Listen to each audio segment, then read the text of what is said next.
All right, we're back. This is Mark and Alan from Bubo Learning, and right now, the last subject we talked about was just the structure of the course content and how to get it chunked out over time. One thing that has to go hand in hand with that, and Alan, I'd like to hear you talk about this, Sure. is the strategy behind how do you deploy content like that? So, as we've talked about, training has been very kind of one size fits all, out, done, and you're done. That is not the way people learn. So, what we are really advocating is the opportunity to do reinforcement and retention of information.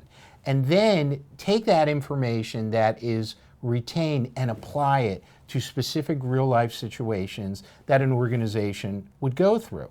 And we're talking about an actual programmatic approach, Mark, which spread out over a couple of month period at logical intervals allows the learner to go back and retrieve the information.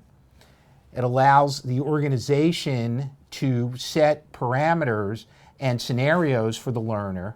So the learner is retrieving information, and then they have the opportunity to apply that information in a way that will show the organization and the learner that they actually understand over a period of time the information that they've been given. And I can see that being logistically kind of a challenge. It's like, I want to, in design thinking behind that, it's got to shift. I'm used to having a PowerPoint that lasts 30 minutes. I'm used to delivering an e-learning that's 20 minutes of seat time all in one chunk. How do we go about making sure that that kind of strategy, what you're talking about, and that kind of deployment is working and accessible by the learners? Yes, absolutely, and that's a great question. So what we're talking about here is not just creating scenarios, and let's talk about intervals.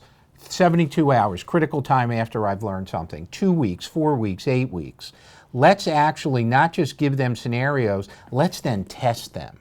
Let's test them. Let's see what scores that the learners get when they are tested on they're coming up with the answers to scenarios based on the specifics of the organization. So we'll see a trend via test scores. And at the end of 2 months, I think you will have an opportunity for the learners to actually see, and the organizations to see, that, hey, the learners are retaining the information, they're able to apply the information successfully, so when they get to that real life situation, they will have the opportunity to do it as successfully as they've done it over a period of time. Another thing I like about that whole concept is along the way it gives the learner more touch points, that if they do get confused, if there's anything that's getting lost in translation, they'll have a moment to say, hey, I'm not getting this. Or if you're using a system to deploy it, it'll start identifying, okay, they're not scoring well in this instance or another, and you can do some remediation as opposed to just kind of one and done, hope it worked. Hope it works. So and hope is not a strategy. No, hope is definitely not a strategy. So